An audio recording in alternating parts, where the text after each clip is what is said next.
আসসালামু আলাইকুম এভরিওয়ান। আসন্ন এপ্রিলে অনুষ্ঠিত হতে যাওয়া নারী বিপিএল নিয়ে সোশ্যাল মিডিয়াতে কোনো চর্চা বা আলোচনা না থাকলেও বাংলাদেশ ক্রিকেট বোর্ড বিসিবি কিন্তু নারী বিপিএল নিয়ে বেশ সিরিয়াস, যেটার প্রতিফলন তারা গতকাল 22 ফেব্রুয়ারি তাদের বোর্ড সভাতে ঘটিয়েছে। কারণ গতকাল 22 ফেব্রুয়ারিতে বেশ অনেকগুলো বিষয় নিয়ে আলোচনা হলেও যার মধ্যে অন্যতম একটা ছিল নারী বিপিএল নিয়ে, এবং নারী বিপিএল নিয়ে দুইটা গুরুত্বপূর্ণ বড় তারা সিদ্ধান্ত তারা নিয়ে ফেলেছে। এর মধ্যে থেকে প্রথমটা হচ্ছে, আমি আপনাদেরকে অনেক আগেই জানিয়েছিলাম যে নারী বিপিএল শুরু হবে আগামী এপ্রিলের 3 তারিখ, যেটার ফাইনাল অনুষ্ঠিত হবে এপ্রিলের 15 তারিখ। কিন্তু এখন এর মধ্যে কিছুটা চেঞ্জেস এসেছে, সেটা হচ্ছে 3 এপ্রিলের পরিবর্তে নারী বিপিএল শুরু হবে 4 এপ্রিল, এবং 15 এপ্রিলের পরিবর্তে ফাইনাল অনুষ্ঠিত হবে 14 এপ্রিল। অর্থাৎ এর আগে 3 এপ্রিল থেকে 15 এপ্রিল 13 দিনের একটা সূচি তারা নির্ধারণ করলেও এখন ফাইনাল সূচিতে তারা 2 দিন কমিয়ে এনেছে, যার কারণে 4 থেকে 14 এপ্রিল অর্থাৎ 11 দিন ব্যাপী আসন্ন নারী বিপিএল অনুষ্ঠিত হবে। এর পাশাপাশি ভেন্যু নিয়েও আপডেট জানা গিয়েছে। গতকাল বিসিবি তার প্রেস বিজ্ঞপ্তি দিয়ে জানিয়েছে যে 4 থেকে 14 এপ্রিলের পাশাপাশি তারা 2টি ভেন্যুতে আসন্ন নারী বিপিএল আয়োজন করতে যাচ্ছে।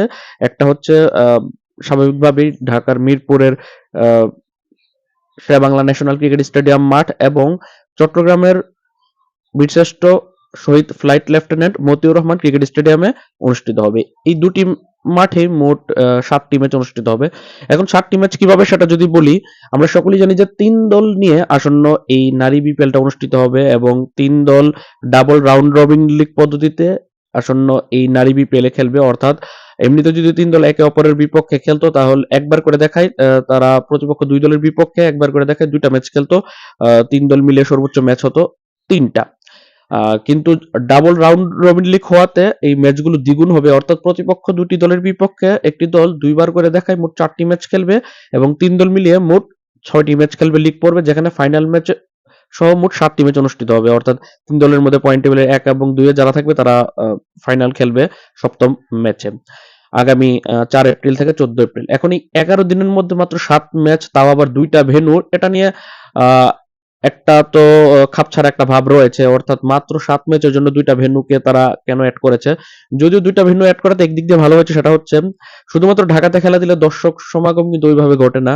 যেহেতু সবশেষ ছেলেদের বিপিএল এ চট্টগ্রামে খেলা হওয়ার কথা থাকলেও খেলা হয়নি, সেই হিসাবে যেহেতু চট্টগ্রামের ভেন্যুকে অ্যাড করা হয়েছে, সেই হিসাবে চট্টগ্রামের দর্শকরা হয়তোবা নারী বিপিএল দেখতে মাঠে যাবে। এবং যতটুকু জানা গিয়েছে, নারী বিপিএল এর উদ্বোধনী ম্যাচটা চট্টগ্রাম দিয়ে শুরু হবে, এবং টুর্নামেন্টের শেষ ভাগটা হবে ঢাকাতে।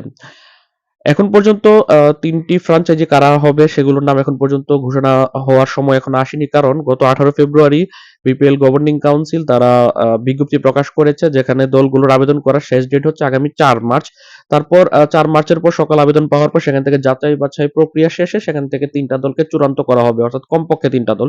এখন এখানে অনেকেই সমালোচনা করছে যে 3 দলের বিপিএল এ কি হবে, মাত্র কয়েকটা ম্যাচই শেষ হয়ে যাবে, কমপক্ষে 5 দল অনেকেই চাচ্ছিল। বিভিন্ন জায়গাতে আমি কমেন্টস দেখছিলাম যে 5 দল হলে হয়তোবা ভালো ছিল, কিন্তু আহ 5 দল অনেক বেশি হয়ে যায় মেয়েদের বিপিএল এর জন্য। এমনিতে ছেলেদের বিপিএল এ 5টা দল, ভালো মানের 5টা দলই খুঁজে পাওয়া যায় না ভালো করে। ওই হিসাবে নারী বিপিএল এ 5টা দল পাওয়া কিন্তু একদম খুবই কষ্টসাধ্য বিষয়। 4 দল নিয়ে হয়তোবা করা যেত, কিন্তু বাংলাদেশের নারী ক্রিকেটারের উল্লেখযোগ্য বা কোয়ালিটিফুল ইম্প্যাক্টফুল নারী ক্রিকেটারের সংখ্যা কম হওয়াতে তারা 3 দল নিয়ে করতে যাচ্ছে। যদিও এখন এটা প্রথম আসরে 3 দলকে নিয়ে হয়তো বা কমপক্ষে 3 দলকে নিয়ে হবে, এবং পরবর্তী আসরে দলের সংখ্যা বাড়তে পারে। আবার এমন হতে পারে যদি এবারের আসরে যদি আহ অধিক 5-6টা ভালো মানের ফ্রাঞ্চাইজি আবেদন করে, সেক্ষেত্রে হয়তো বা 4 দল হলেও হতে পারে, যদিও সেটার সম্ভাবনা খুবই কম। তারা 3 দল নিয়ে বিপিএল গভর্নিং কাউন্সিল তারা এই বিপিএলটা আয়োজন করতে চাচ্ছে। এখন 3 দল নিয়ে বিপিএল হলে 7 ম্যাচের বিপিএল হবে, এবং আগামী 4 এপ্রিল থেকে 14 এপ্রিলের মধ্যে টুর্নামেন্টটা অনুষ্ঠিত হবে। তো এই ছিল সবশেষ আপডেট, যে আগামী 4 থেকে 14 এপ্রিল 3 দলের অংশগ্রহণে 7টি ম্যাচ ঢাকা এবং চট্টগ্রামে অনুষ্ঠিত হবে। আল্লাহ হাফেজ।